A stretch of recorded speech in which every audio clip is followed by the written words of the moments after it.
coverage you can count on. KOMU 8 News starts now. Well, as it turns out, the COVID-19 positivity rate in Boone County has been incorrect for the better part of 3 months. Good evening, everyone. I'm Emily Spain. Thanks for joining us tonight. We told you last week that Boone County wasn't giving data on its positivity rate. That's because a Boone County lab had been unable to transmit those negative results. KOMU 8's Marian Bouchot joins us now live from the health department with how this all happened, Marian. Emily, over 12,000 COVID-19 test results were unreported since May. All those test results were actually negative. The skewed numbers happened because of a technical issue with transferring data. In May, 45 tests were unaccounted for. In June, it was about 2,600. In July, it was about 3,300. And in August, it was about 5,200 tests. The most recent positivity rate was 24% in Boone County, which is still a high rate. The CDC says for cities to start reopening, it recommends around a 5% positivity rate. Also, Boone County took the positivity rate into account when putting stricter health regulations on businesses, but their biggest factor was the increase in the number of cases in the 18 to 24 age range. I knew our positivity rate was going to go up. I knew it was high because we have been getting so many cases. But I called the state health department and I said, are you guys sure that you're not behind on entering any tests? Both departments say that they are now aware of the technical issue and will be double-checking numbers from here on out. Live in Columbia, Marian Bouchot, KOMU 8 News. Turning to the latest numbers in Boone County, the county health department reported 69 new cases today. 576 cases are now considered active in the county. The county does not have any other data on its website right now because of the transfer of new data taking, quote, longer than expected. Across the state, health officials are reporting more than 1,300 new cases. That brings the 7-day positivity rate to 12.3% statewide. The state reported 18 new deaths today. And on the MU campus, the school is reporting a total of 332 active cases. The school is reporting a net decrease of 55 cases from yesterday to today. More than 1,000 students are listed as recovered. Also on campus, the university expelled 2 students and suspended 3 more for, quote, willful and knowing actions that threatened the safety of the campus. MU says those actions were violations of its rules and regulations related to the pandemic.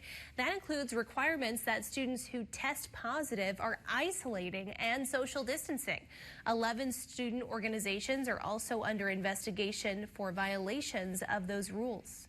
The actions that these students took directly put others at risk. And once we found out what they had done, that they had done it willingly and knowingly, we felt that we had no other course of action to take but to expel them. Basie said that of the 11 student organizations under investigation, 9 have been temporarily suspended. Columbia Public Schools Superintendent Peter Stiepelman addressed concerns about extracurricular activities at a recent school board meeting. Some are concerned that the district's message is contradicting. Questions come as classes are online and fall sports and other extracurricular activities continue in person. The school board noted the decision is based on recommendations by the Boone County Health Department. Stiepelman said there is a difference between a 2-hour match and spending 7 hours in a classroom.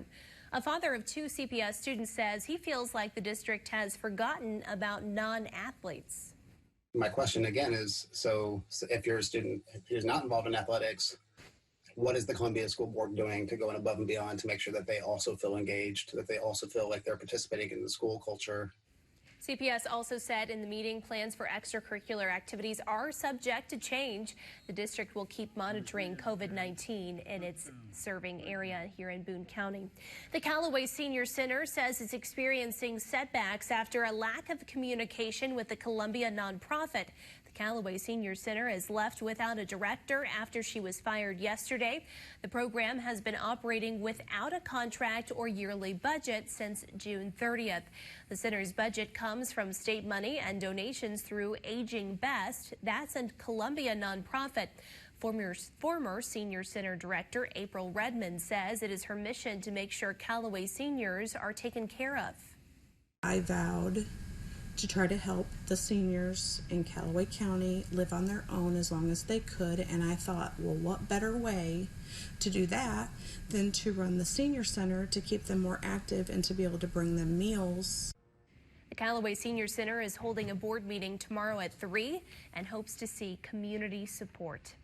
The City of Columbia is hoping to help locally owned small businesses affected by COVID-19. The Housing Programs Division opened its application today for a loan program set to help businesses with 5 or fewer employees. Small restaurants such as Cafe Poland have been experiencing a drop in sales and hope this loan will help with funding. The cafe's owner says the loan will help fund paychecks. We have one employee who's actually right now at home. We are keep paying him like a minimum wage just to keep him because he's a good worker. We just don't want to lose him. The forgivable loan will be given up to 35 businesses with a max total of $5,000 each. Here's what's happening right now. Hurricane Sally continues its creep closer to the shore in the Gulf Coast. The storm is moving at a whole 2 miles per hour, slower than the average human walking speed, and it's expected to make landfall tomorrow morning as a Category 1 hurricane. Sally is already causing flooding along the Gulf Coast. This was seen here in Gulfport, Mississippi. Water so high it nearly submerged some street signs in the area. Police have some of the roads in that area blocked off. Also, you can look at satellite and radar here and you can see exactly where Hurricane Sally is. The eye well defined here. Again, it doesn't make landfall technically until that eye is halfway onshore. And you can see we also have a lot of heavy downpours, even a tornado warning getting close to Panama City right now. Pensacola getting a lot of heavy downpours. That's only going to continue. Inches have already fallen. Pensacola area could still see over 15 additional inches of rain between now and 3 a.m. on Thursday. So a lot of rain still to come to them. That's actually the biggest threat for them is the heavy downpours and some of the storm surge, the ocean actually coming inland. Expect to make landfall tomorrow morning, 7 a.m. Meteorologist Tim Schmidt will be tracking that on KOMU 8 News today. Then it will continue inland, weaken as it does so. We're not going to see anything from this. There's a stationary boundary keeping all of that to our south. We just have a bit of cloud cover. Tracking our smoke, though, that is affecting our area coming up. Okay, thanks, Kenton. The Midway area of Columbia has been experiencing some burglaries for the past 2 weeks, 11 to be exact. Authorities found that these incidents have a few things in common: garages, sheds, and barns. Things that have been taken include golf clubs, tools, and speakers. The Boone County Sheriff's Office says that often it just takes people who are familiar with that area to help find the burglars. President Trump is celebrating a historic Middle East diplomatic agreement he helped broker before heading to battleground Pennsylvania, while his rival Joe Biden was in Florida. NBC's Alice Barr has that story from Washington. The presidential candidates are traveling to each other's home turf today, with President Trump visiting Pennsylvania and Democrat Joe Biden in Florida, where a new Monmouth University poll shows Biden leading the race by 5 points in that critical swing state. This afternoon, Biden meeting with veterans in Tampa and calling President Trump unfit to be commander-in-chief. Nowhere are his faults more glaring and more offensive, to me at least, than when it comes to his denigration of our service members. Biden also reaching out to Hispanic voters tonight. It's about being willing to step up and provide for opportunities for people. President Trump focused on the signing of an historic diplomatic agreement he helped broker, normalizing relations between Israel and 2 Arab countries, the United Arab Emirates and Bahrain. It's a very important day for peace. The agreement could shift the balance of power in the Middle East, but it does not address the entrenched conflict between Israelis and Palestinians. President Trump then heading to Philadelphia for an ABC News town hall, taking questions from undecided voters, like this student who asked about the president's admission to journalist Bob Woodward that he played down coronavirus dangers to prevent panic. I didn't downplay it. I actually, in many ways, I upplayed it in terms of action. My action was very strong. Because what I did was with China, I put a ban on. With Europe, I put a ban on. Tough questions from critical voters with less than 50 days to go until the election. In Washington, Alice Barr, NBC News. Moving now to Louisville, the city has reached a record-breaking $12 million settlement with Breonna Taylor's family. It's the biggest settlement the city has ever paid in an officer-involved shooting case.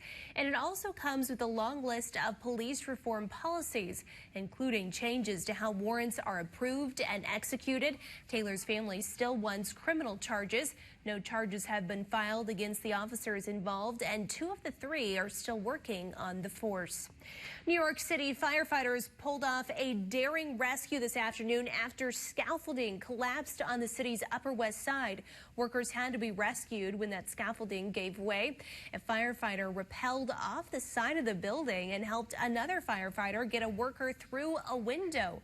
No word yet on what caused it to fall.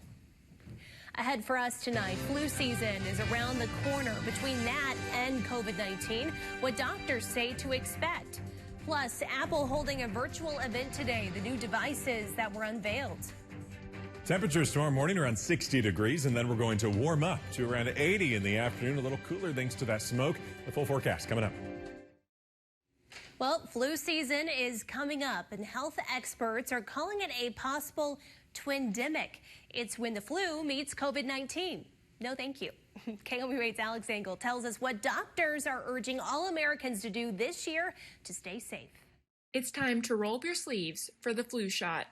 I think more so this year than any other year, it's really crucial for people to get the flu vaccine. MU Health infectious disease doctor Christelle Ilbudo says this because COVID-19 and the flu share similar symptoms. Both of them look like cold infection initially, so cough, congestion, stuffy nose. According to the CDC, flu and COVID-19 share symptoms of fever, cough, shortness of breath, fatigue, sore throat, runny nose, body aches, and headaches, while the coronavirus has an added symptom of the loss of taste or smell. When flu season picks up in October, COVID-19 infections could increase. So there's a thought that we will hit another big wave of coronavirus when we hit the season where we typically see other respiratory season, especially if people lax in the social distancing and the mask wearing and those behaviors. But there is hope. Dr. Ilbudo and Dr. Anthony Fauci both say there is still a possibility of a less severe flu season. That's what happened in the Southern Hemisphere this year. We think because people have done public health measures to avoid infection with the coronavirus, namely masks, distancing, avoiding crowds, washing hands, we've had the secondary effect that there are less influenza infections. Both Fauci and Ilbudo say in order for this to happen in America, everyone must continue to follow safety guidelines. The social distancing, the mask wearing, and the hand hygiene are also things that help prevent other respiratory viruses. And so if we continue to use those measures, that we may have a mild flu season. Dr. Ilbudo also says MU Healthcare is working on getting tests that could check for flu and COVID-19 at the same time, but the timing for that is unknown. In the meantime, everyone is encouraged to get a flu shot this year. Alex Engel, KOMU8 News, Columbia. And for a list of where you can get a flu shot in mid-Missouri, visit our website, KOMU.com. Kenton. Emily, well, again, a historic Atlantic hurricane season continues here, and you can see again where Hurricane Sally is slowly trying to make its way to a landfall by around about 7 a.m. tomorrow morning. We also in the Pacific quickly have Tropical Storm Karina. Then in the Atlantic, multiple storms happening right now simultaneously. We have, of course, Hurricane Sally. We have Hurricane Paulette over in the Atlantic, Tropical Storm Teddy, Tropical Storm Vicky, another tropical wave coming off of Africa as well, likely going to be a named storm within the next couple days. And it just is going to continue this trend. And just to show you how record-breaking and kind of mind-blowing, honestly, this hurricane season is, just by looking at the data. You can see in 2020, these are the list of 2020 names. Of course, we've already gone well past 13, but just in the first 13 even, only 3 of these did not break a record this year for the earliest naming of that storm. Every other storm was the record-breaking earliest that we've seen that number of storm occur. You can see even just recently here, by 20 and 21 days, Teddy and Vicky were named And that was yesterday that those were both named. We're now 20 and 21 days ahead of 2005. That's what we had to break to get all these records, actually, was versus 2005. And now you can see for the rest of our names, I have this highlighted in pink because if you were to just get rid of the year 2005, then we would stop at number 20 for how many storms that we've had in a single hurricane season. Then 2005 happened, and we actually had 28 names, 28 storms in a single season. That was the most ever. They had 21 through 28 in 2005. We're certainly likely going to get there, considering that we are already 21 days ahead of 2005. So we still have a long way to go. And once we get past Wilfred, by the way, we start with Alpha, Beta, Gamma. The Greek alphabet will then take over from there because we are going to run out of names once we get through W, Wilfred, which could be named within, again, the next couple days. So again, just a crazy hurricane season for us. Almost unimaginable. We're looking at a hazy and milky sky right now. You can probably see that today, maybe even since this weekend, you might have seen that as well the past couple days. It's going to continue this week. It's from the smoke, the wildfire smoke, of course, from the west. And we're also getting a bit of a red appearance in the sun. Luckily, that's not mixing down to the surface. So the air quality here that you're breathing in is still similar to what it was before the wildfires became an issue for the smoke overhead. This is a look at the current smoke detection. You can see, of course, where all the fires are with the white signatures over along the west coast. We do have some smoke here, of course, in Missouri. That will only continue over the next couple days. Here's even Thursday, 10 p.m., 48 hours from now. We're still going to be seeing this smoke overhead. I think it'll continue even into our weekend as well. We're also going to have eventually a cold front slowly move closer to us. It's moving through likely on our Thursday. As that moves through, it's going to give us some slightly cooler temperatures, but it's really not going to change that smoke at all. So we're still going to be having a milky sky into the weekend. Temperatures are also going to be a little cooler because of the smoke overhead. So 80 tomorrow, so in the 70s pretty much all day. And then we are in the 70s for high temperatures starting Thursday, continuing through the weekend. Overnight tonight, we're also in the next 5 days, we're going to be very dry. You're going to see a lot of sunshine or milky sky, and you're not going to have much rainfall here in really the rest of this month. It looks pretty dry to me. 59 degrees tonight, though, for that low temperature. Tomorrow, we're going to be right around 80 again, so we're in the 70s pretty much all day long. And then our temperature is cooling down, 73 Friday. We're going to potentially be on a warm-up back into the 80s. Actually, as we head into fall, we could be a little bit warmer back into the 80s. Fall begins next Tuesday, by the way. Emily. Okay, thanks, Kenton. Coming up, Apple unveiled new devices today. Why a new iPhone was notably missing. But first, here are your lottery numbers. Good luck.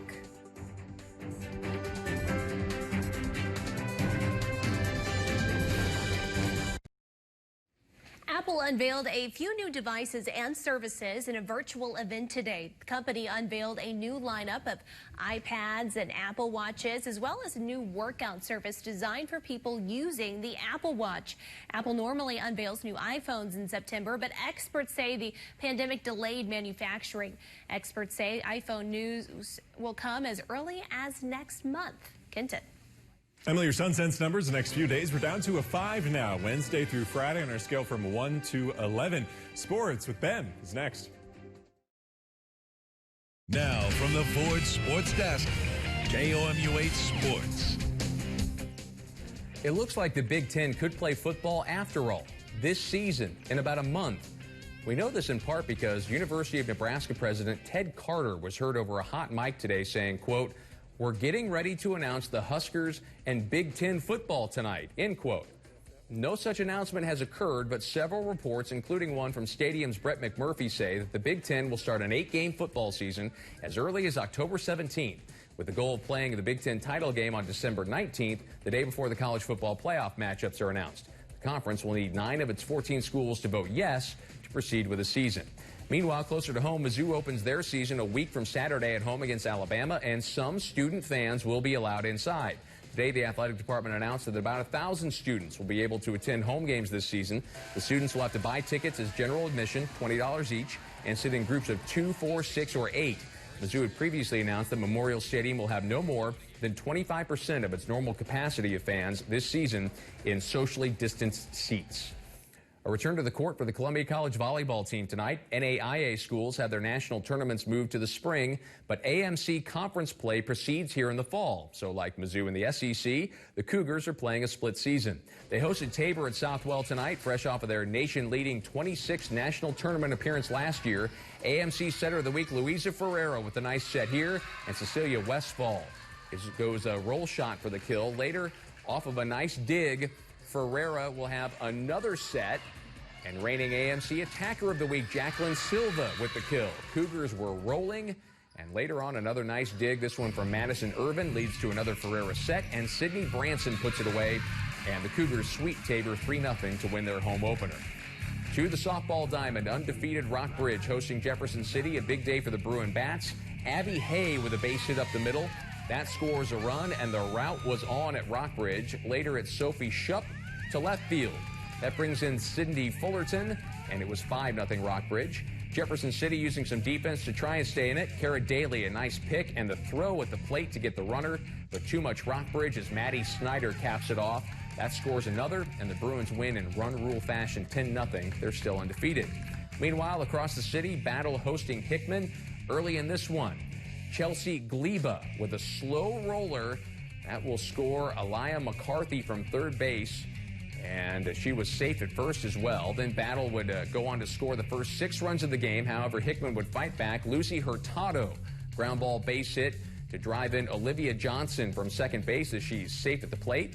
It was a 2-run game in the 7th inning. Tying run was at the plate, but Battle pitcher Maya McCubbin gets a fly ball to end the game, and Battle picks up the win 7-5.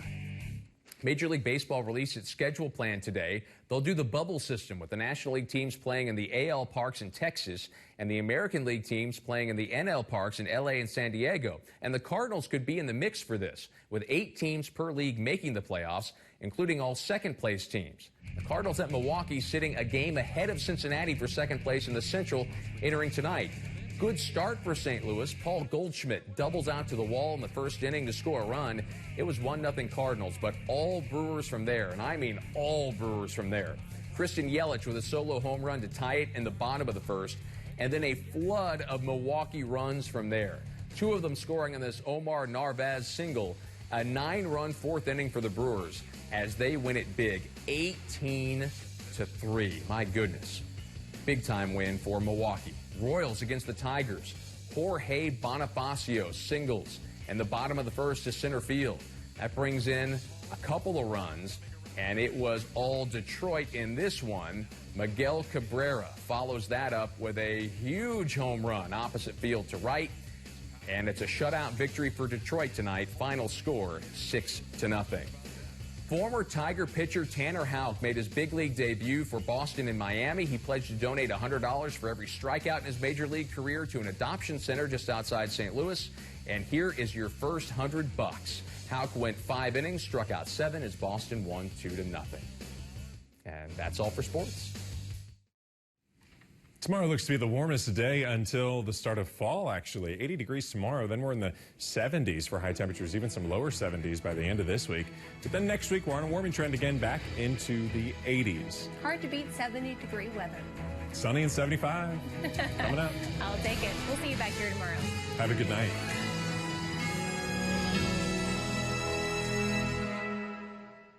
On air, online, on Facebook and Twitter, on the News app, on the Weather app, and now on Roku.